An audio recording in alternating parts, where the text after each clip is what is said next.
अस्सलाम वालेकुम dear students.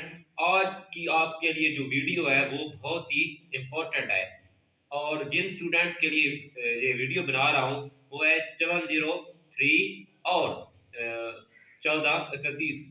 ये जो कोर्स है ये एक ही कोर्स है, ठीक है। वीडियो को आपने मुकम्मल तसल्ली और आराम से सुनना है। ये इस सिलसिले की पहली वीडियो है। दो कोर्स हैं, एक का जो कोड है वो मैं आपको उर्दू में बताता हूँ 1431, ठीक है, और दूसरा है 5403।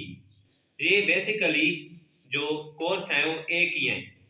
ये BS BA दोनों में इनका जो है ना, पहले BA था तो BA में भी ये इस्तेमाल हो रहे थे और अब एसोसिएट डिग्री है तो उसमें भी होंगे, ठीक है।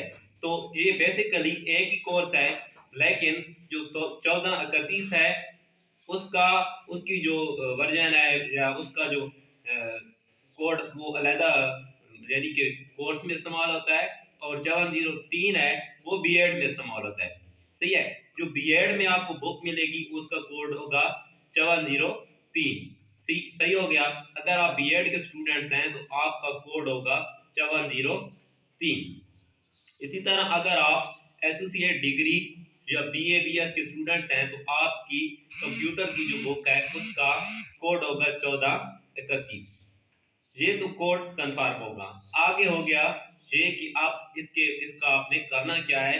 तो आप अगर आप कंप्यूटर जानते हैं तो फिर भी आपने इसको इजी नहीं लेना, ठीक है, क्योंकि मैं खुद बीएड में भी इस जो कोड है इसको पास कर चुका हूँ, या ऐसे कह लें कि मैं इसको अचीव कर चुका हूँ, ठीक है, और इसको मैं बीए में भी कर चुका हूँ।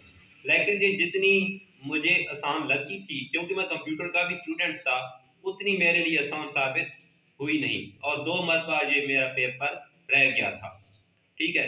वजह ये है कि ये बुक हमें मिलती इंग्लिश में है, यूनिवर्सिटी की तरफ से ये बुक जो है वो इंग्लिश में मिलती है, जबकि इसका पेपर जो है वो आप उर्दू में भी दे सकते हैं और इंग्लिश में भी दे सकते हैं। तो काफ़ी स्टूडेंट्स ऐसा करते थे कि वो पहले इसका पेपर का उनको पता नहीं होता था कि इसका पेपर उर्दू में भी दे सकते हैं, तो वो इंग्लिश में लिखना शुरू कर देते थे, तो उनका पेपर फेल हो जाता था, ठीक है। तो अगर आपको कंप्यूटर की इन्फो अच्छी तरह है, मालूमात का पता है, तो आपके लिए मैं एक आसान हल आपको बताता हूँ कि आपका जो कोड है आपकी उस कोड के मुताबिक, यानी अगर 703 है ना, तो 703 की आप एक बाजार से उर्दू की किताब ले लें कंप्यूटर की, उसके मुताबिक आप तैयारी करें और उर्दू के मुताबिक ही आप पेपर दें, ठीक है। अगर लेटेस्ट जो कंडीशन है उसमें उर्दू का ऑप्शन नहीं आ रहा, ठीक है, तो फिर आप इंग्लिश में ही पेपर दें, इंग्लिश में पेपर दें, ठीक है, और तैयारी अच्छे से करें, कोई सवाल को खाली ना छोड़ें।